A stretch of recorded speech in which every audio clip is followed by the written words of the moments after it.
What's up, YouTube? It's Studio T reenacting here. It's been a while. I'm back, and today I'm going to do a World War II gear update video with you guys.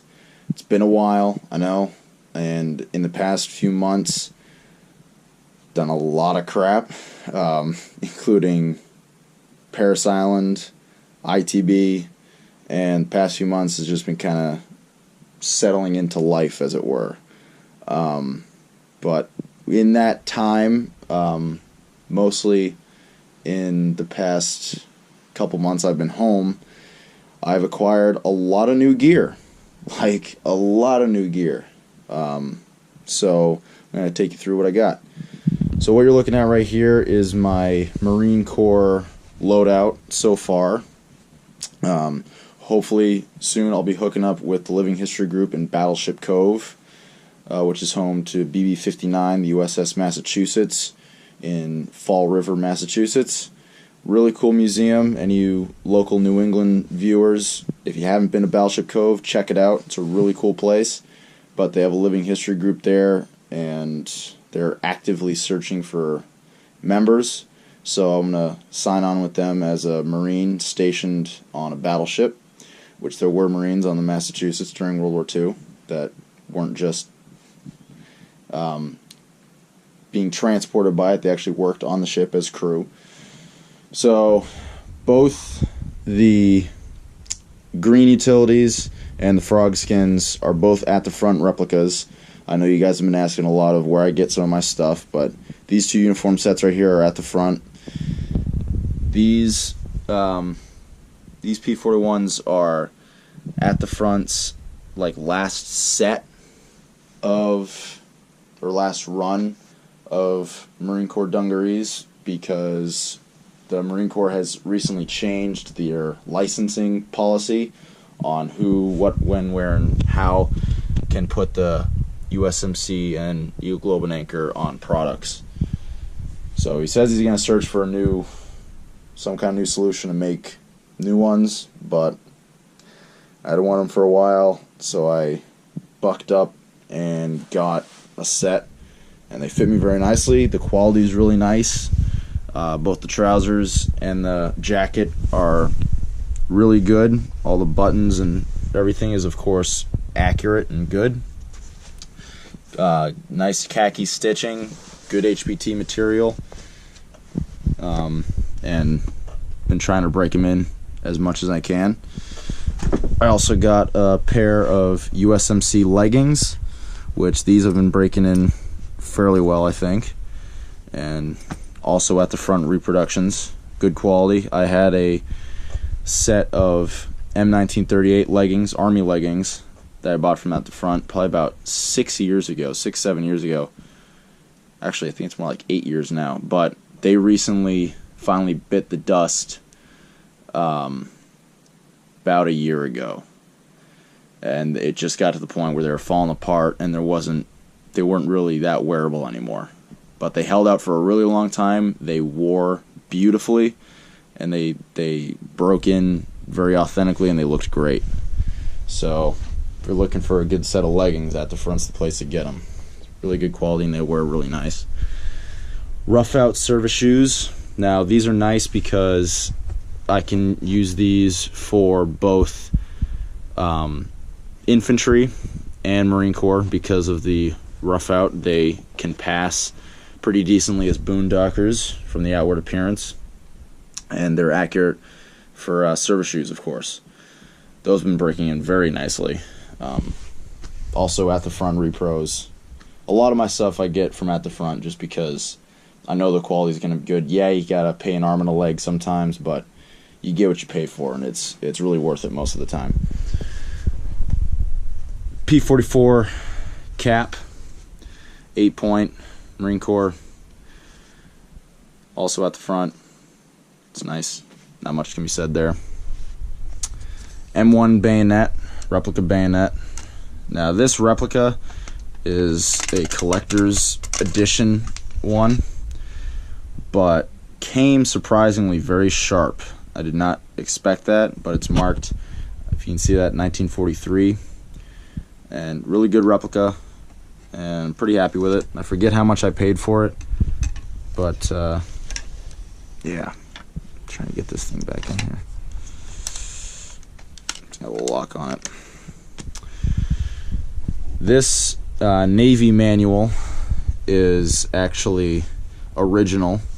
It was my grandfather's during World War II, and I just got some bookmarked pages in there. But this is going to be part of my Marine Corps battleship impression. And yeah, it's nice. It's got a lot of kind of interesting stuff in there. It's original World War II. It's pre-World War II. I think the date on the cover is 1927. So it's a much older Navy book, hand manual. But it was my grandfather's, and he was in the Navy tail end of World War II, so I kind of threw that in there. My web set. I cannot tell you how happy I am with this. This was a piece of work to put together, but I finally found original 782 pack straps, or the web suspenders. Really nice condition. This medical tape that's on here is original, put on by either a corpsman or just the Marine that was issued these to keep them together. And this set, according to the guy I bought it from, also according to that original medical tape on there, this set of two has been together since probably around their issue date, or not too long after, at least since World War II. So it's pretty cool.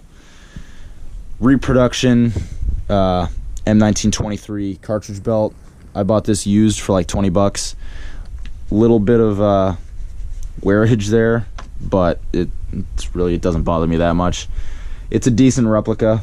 I'm not sure where it came from originally, but I'm pretty happy with it. It's got the little snaps on the interior.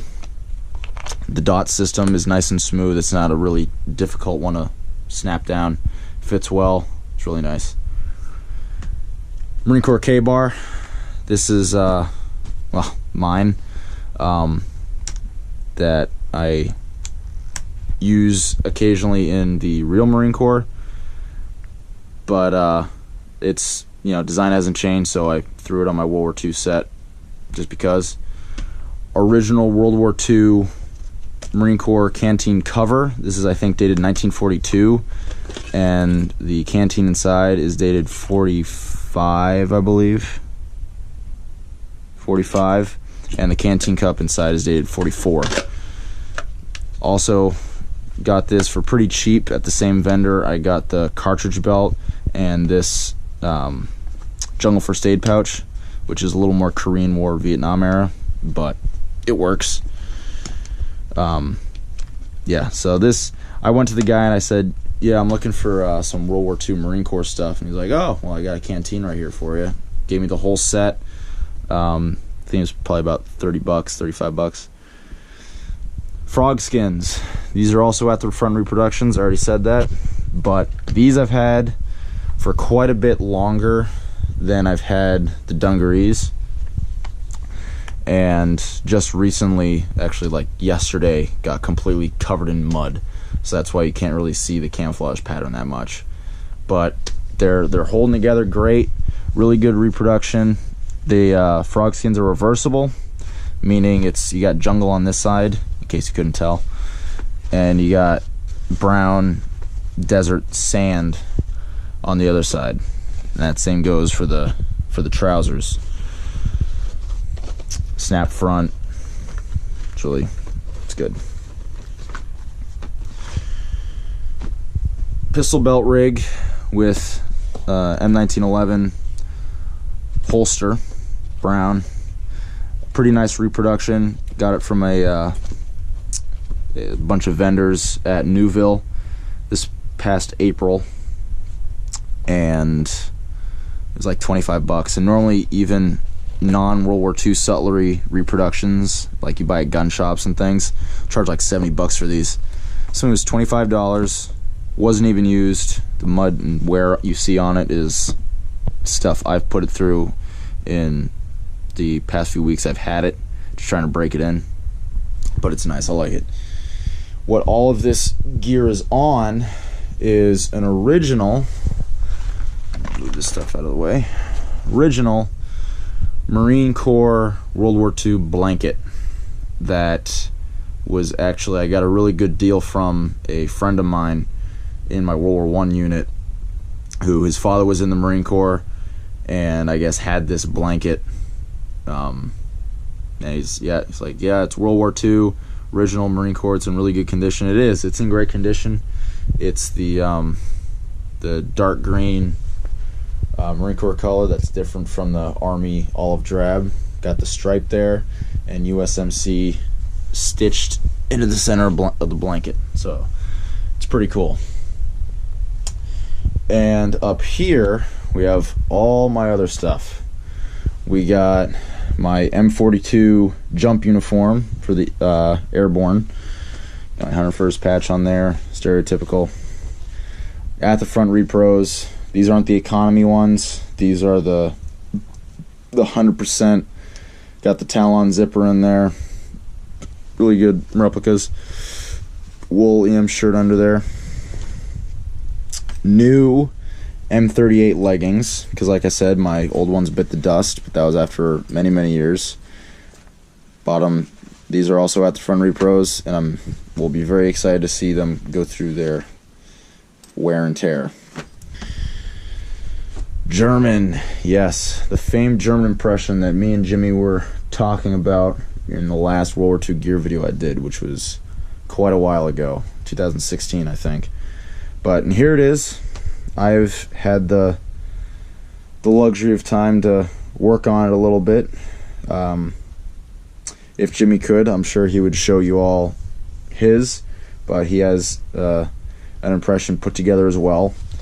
That's just about the same point I am. But leather Y straps, K98 pouches, bread bag. I forget what pattern bread bag this is, but I do know, I'm pretty sure it's accurate for World War II. It's not like one of the earlier World War I variants. Canteen. This canteen I got for fairly cheap on eBay. I'm not too happy with the cover color. It's a really it's not quite the field gray. It's like more of a Confederate gray, honestly. So I might try to change that out and make a new one for it at some point, but it works. Got the Canteen cup on there. K98 Bayonet, which the bayonet's real nice. Scabbard's real nice, but the frog is falling apart, so I'll have to get a new one at some point, or just try to repair that, but there's only so much repairing I can do. I might just reinforce it there, but that's good.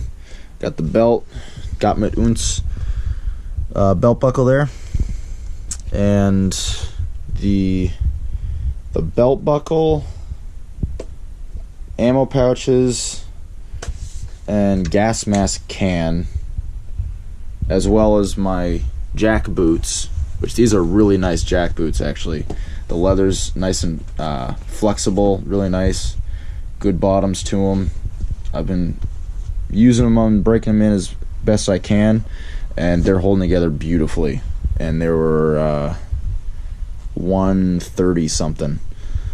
But the boots, the belt pouches, and the gas mask can I all got from buythesword.com. It's primarily a medieval type sutlery. They sell a lot of medieval type clothing and armor and that kind of thing, but they also have a decent World War II section that you can find actually pretty good replicas of German stuff for not too bad prices. Definitely most of it is a lot cheaper than at the front and some other big name World War II sutleries, and the quality is really nice, so that's where I got some of my stuff from.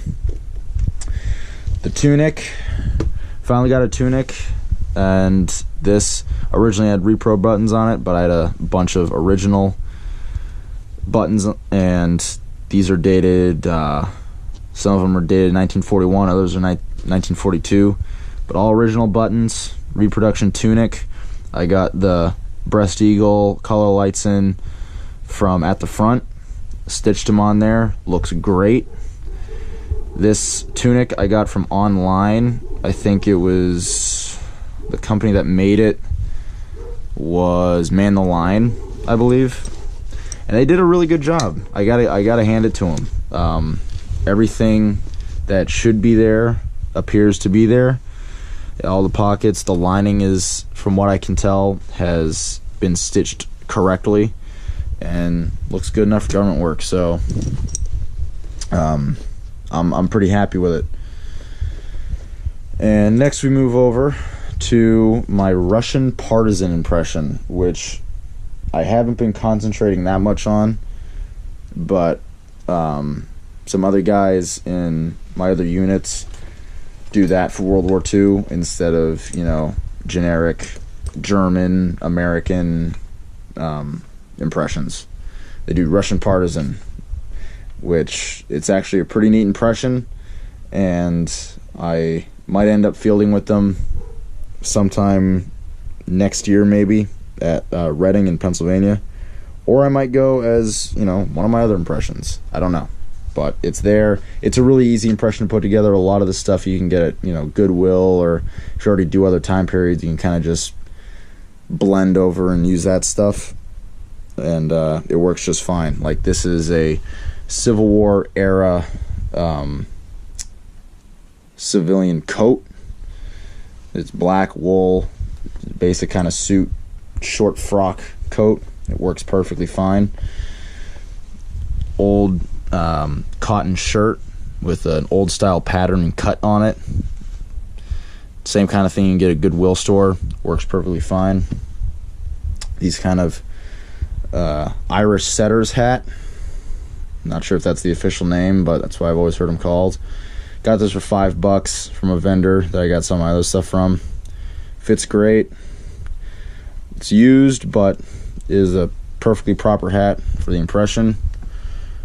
Brown wool trousers. Mosin Nagant ammo pouches on a just brass frame buckle belt. An old semi-Farby Civil War haversack, just because the fabric isn't quite the right reef for Civil War. Works perfectly fine for the 30s and 40s. So I got that.